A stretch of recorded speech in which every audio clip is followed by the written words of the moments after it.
So we go to the no DQ match between Christian Cage and Adam Copeland for the TNT Championship. No DQ match.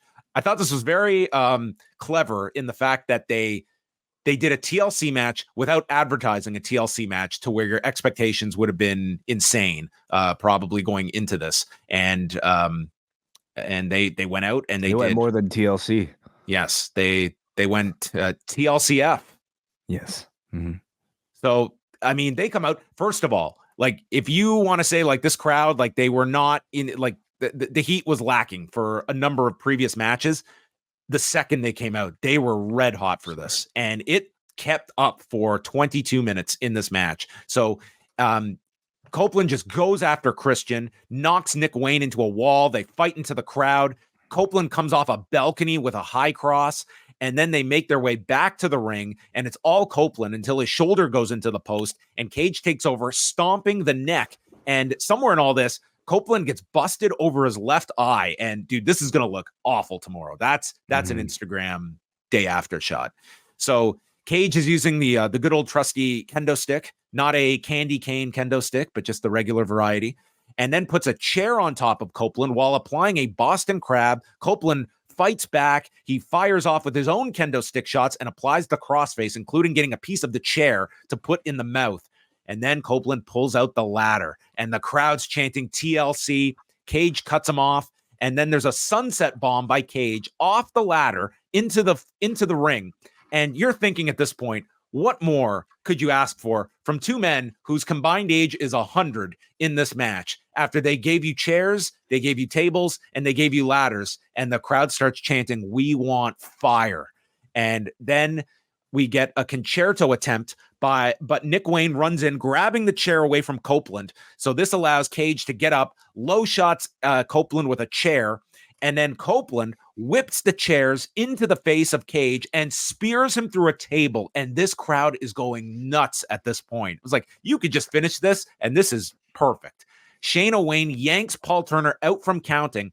So Nick nails Copeland from behind with a belt shot. And then, as much as we could focus on the fire or the ladders or any of the weapons, maybe the scariest moment for me was watching Nick Wayne hit this Wayne's World to Adam Copeland, who had to be the most trusting guy possible with Nick Wayne to take this. Because, dude, the Wayne's World, like, it's a tough angle that you're coming at here when we're talking about from the turnbuckle to the floor on a guy whose neck is uncompromisable.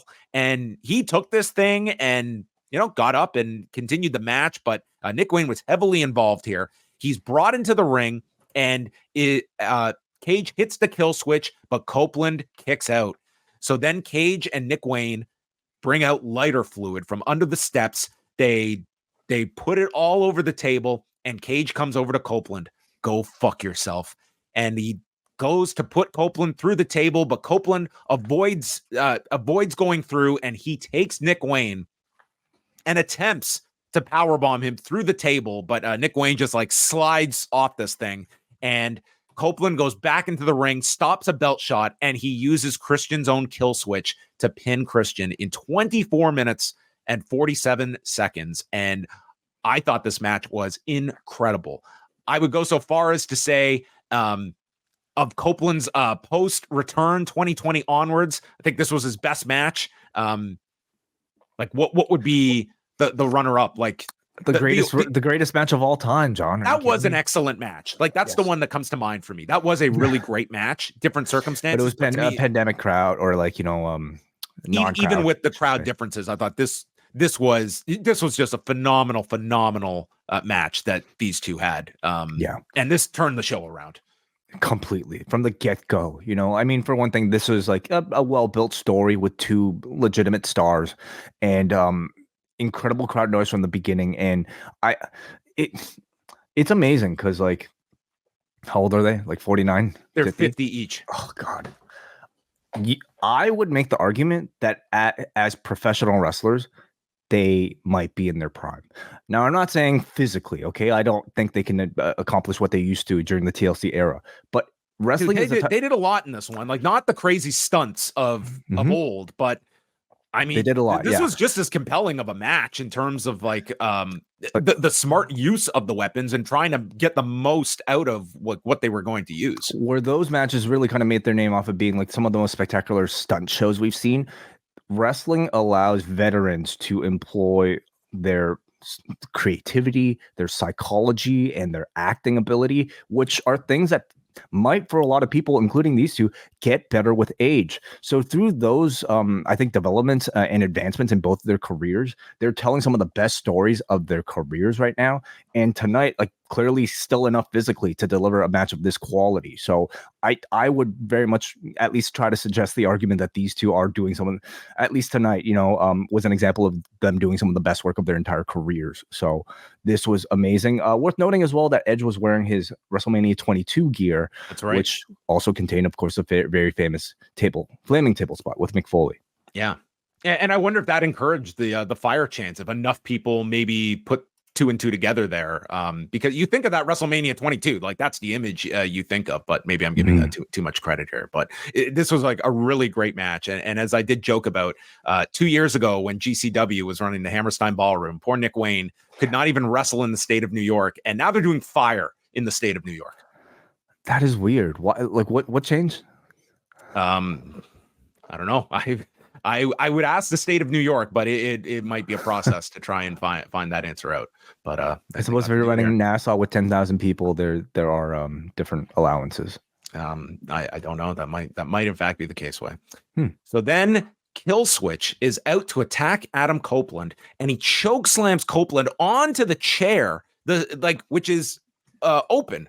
And Killswitch wants to use his contract, which we are suddenly learning has a Money in the Bank property to it.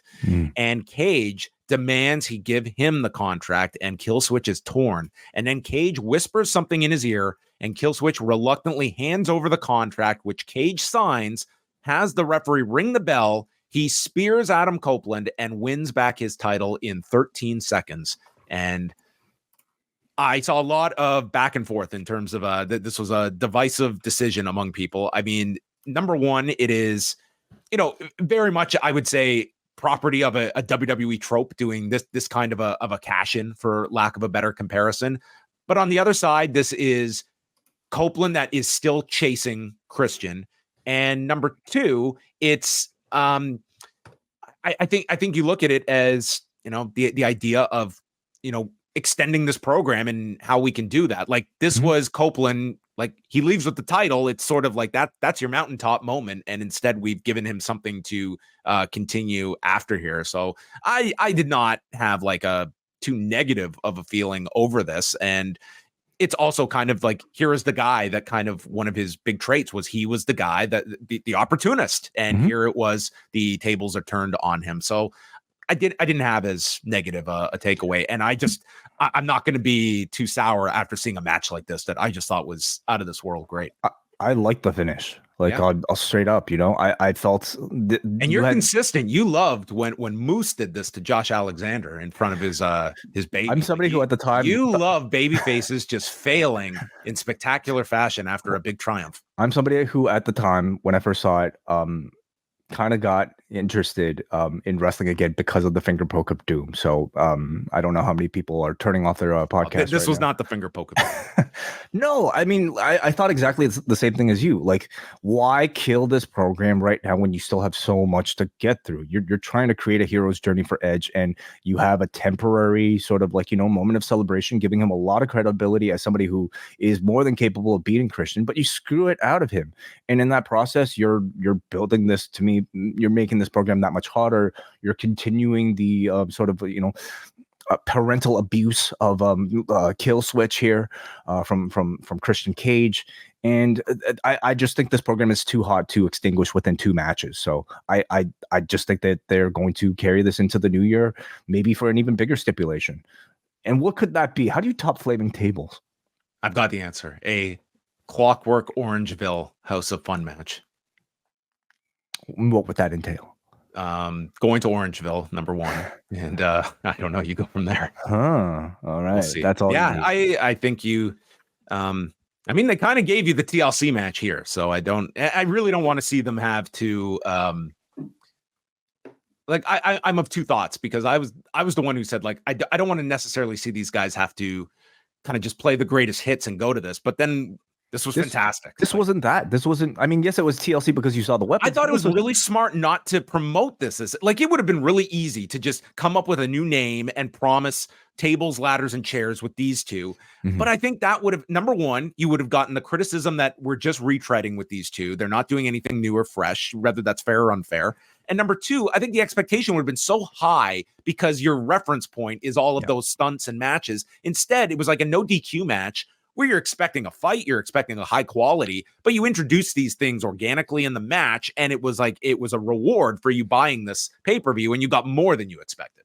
I totally agree. You know, why play? Number one, I don't even know if they're allowed to use those letters in six. Maybe it'll be a CLT. No, they can't use TLC. They wouldn't be able to. Well, you could use LCT, TCL, which actually I don't think you can. I think that's a TB company. Anyway, I'm looking forward to seeing more storytelling from these two. I thought it's been great so far.